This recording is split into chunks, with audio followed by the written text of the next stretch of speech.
Good afternoon and welcome to the Midday News. Here's what we have in the bulletin. Jailbreak at Urquebessa St. Mary, 7 inmates on the run. Major cybercrime operation underway in St. Andrew and St. Catherine. And later in sports, West Indies captain asks for better bowling execution in series deciding T20. Thank you for joining us. I'm Shane Masters and here are the details. A manhunt is on in St. Mary for 7 inmates who broke out of the Urquebessa police station between last night and this morning. Now, one of the men, identified as 28-year-old Gavin Hurd of Stony Hill, St. Andrew, is facing a murder charge. The others are listed as 22-year-old Philip Williams, charged with shooting with intent, Nolando Atkinson and 25-year-old Jamal Vernon, both facing robbery charges, Linton Bailey, a 22-year-old of Jacks River St. Mary, and a 26-year-old LaShawn Davidson, who are charged with shooting, and Trey Walker, 24 years old, who is facing rape charges. What we know at this point is that sometime after 6, we made checks and realized that there's a quarter section of the cell in one of the cells where they escaped. So 7 prisoners are currently on the run.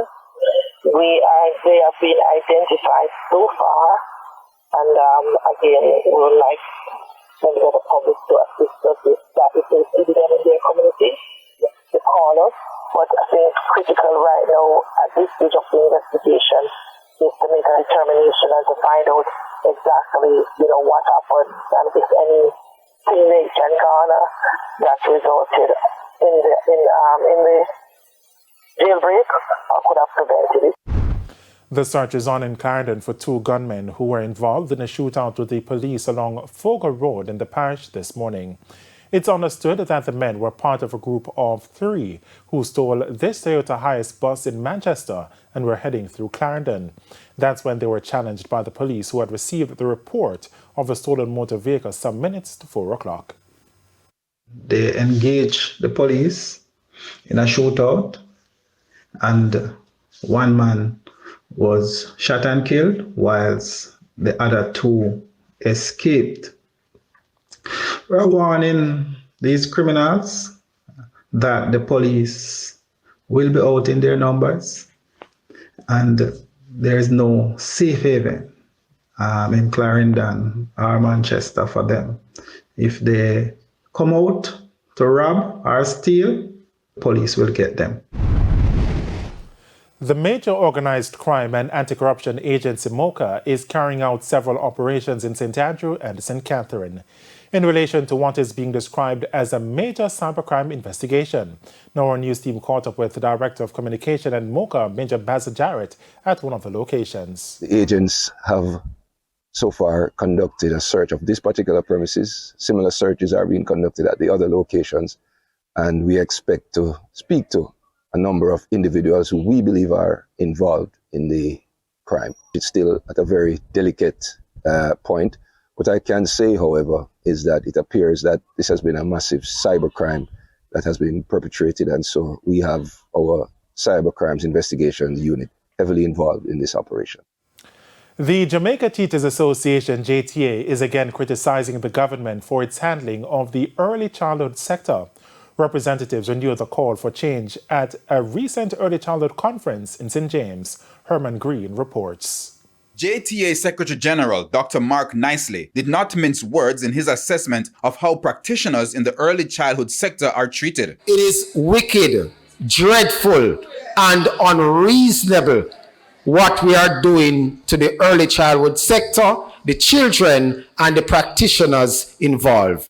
Dr. Nicely was addressing practitioners and other stakeholders attending the Early Childhood Education Conference at the Holiday Inn Resort in St. James on Monday. Noting that early childhood practitioners are among the lowest paid professionals, he questioned the reasoning behind the low remuneration for this critical sector. The persons who operate in the sector and are funded through the Early Childhood Commission gets a maximum monthly of just under 30,000 Jamaican dollars.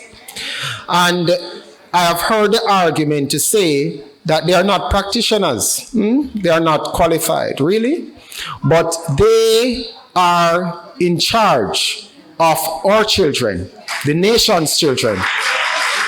at the youngest and tender and most vulnerable stage of their lives. Like its other members, the JTA represents early childhood practitioners in negotiations with the government. Dr. Nicely noted that while there are still issues with agreed benefits, such as having the state pay for sector requirements, including police records and food handlers' permits, salaries and other issues still need to be addressed. If I'm going to be frank, when the Ministry of Education is allocating resources, i.e., computer, laptops, etc., they don't give any to Miss Matty's Basic School.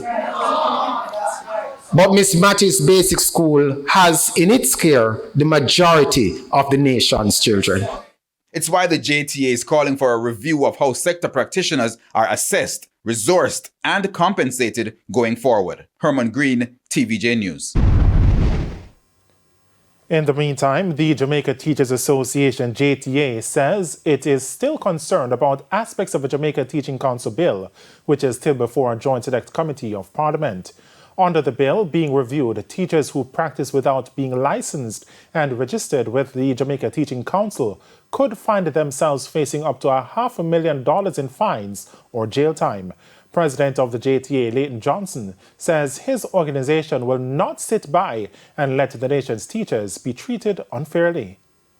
We want these to be fully removed from the JTC bill, and to ensure as best as possible the bill highlights the work of educators, highlights the work of teachers, and there has to be some celebratory clause in the bill. In the meantime, Mr. Johnson says matters relating to the compensation review are to be dealt with before the start of the next fiscal year. Those include the graduate and remote allowances. What is important for everybody to understand is that all teachers will be compensated, duly compensated within this contract period. None of the remaining issues will carry forward to 2025. All issues pertaining to the remote inducement and the graduate allowance will be addressed within this contract period. Come April 1, 2024, the teachers of Jamaica are due again another increase, and then at that time all matters will be cleared up and addressed. And it's time for a break here on the Midday News, but stay with us. More stories when we return.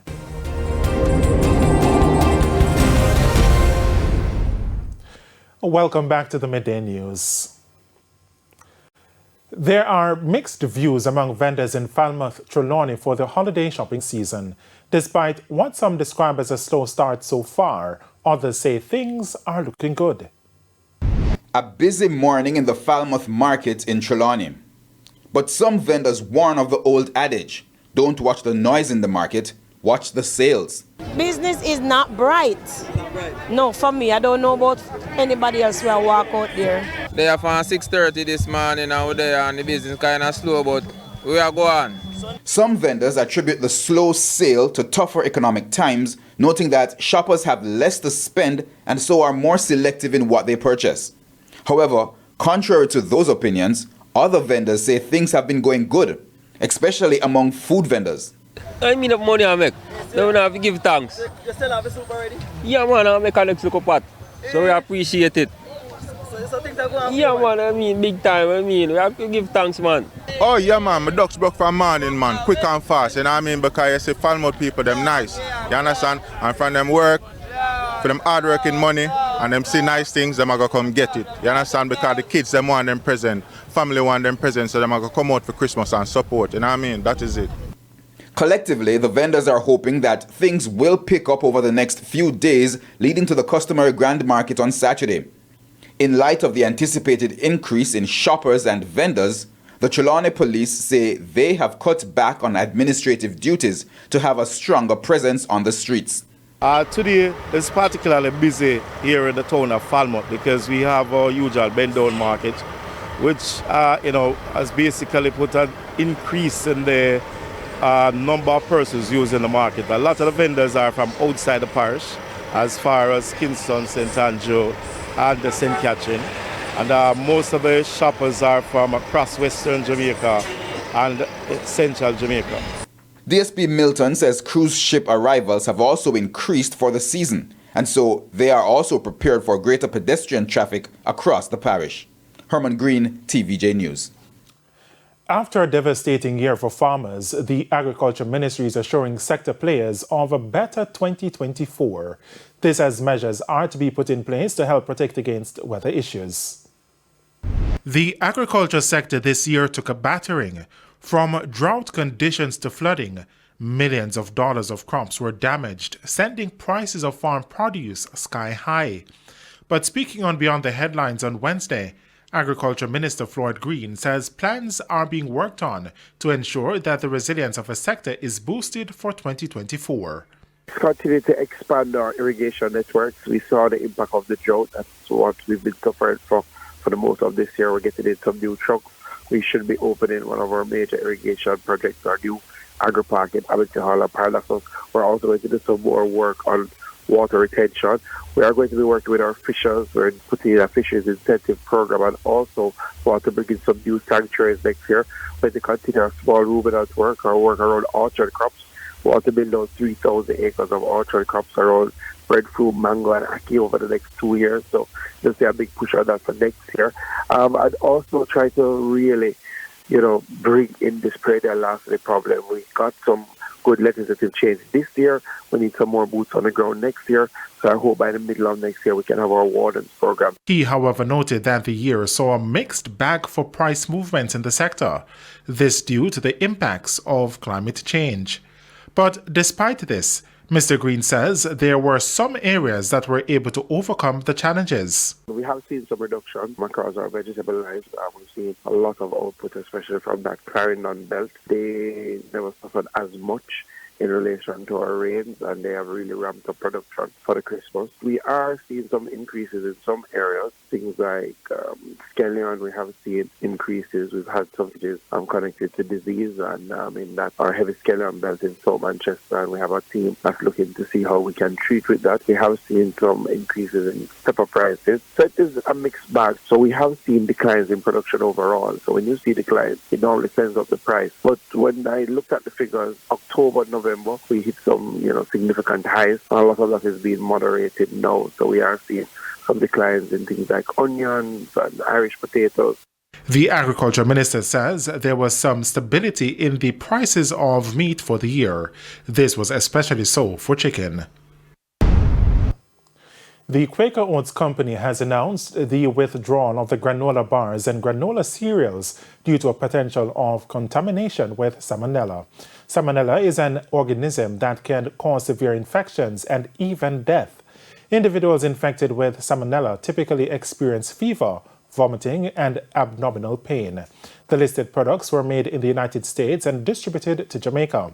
The company is advising consumers to check their cupboards for any of the listed products and to discard them. Additionally, consumers with any of the listed products can return them to the original store where they were purchased, presenting their purchase receipt. To date, the company says it has not received reports of illnesses related to the products covered by this withdrawal. And it's now time for the Business Minute. Jamaica's finance and insurance industry is estimated to have grown by 1.5% during the third quarter of this year. Director General of the Planning Institute of Jamaica, Dr. Wayne Henry, says this reflected higher earnings for financial institutions. This outturn was attributed mainly to higher revenues earned at deposit-taking institutions from net interest income. Growth in the industry was facilitated by higher levels of employment and greater economic activity. Further afield, consumer confidence in the U.S. is at its highest level since July. That's according to a Conference Board report released on Wednesday.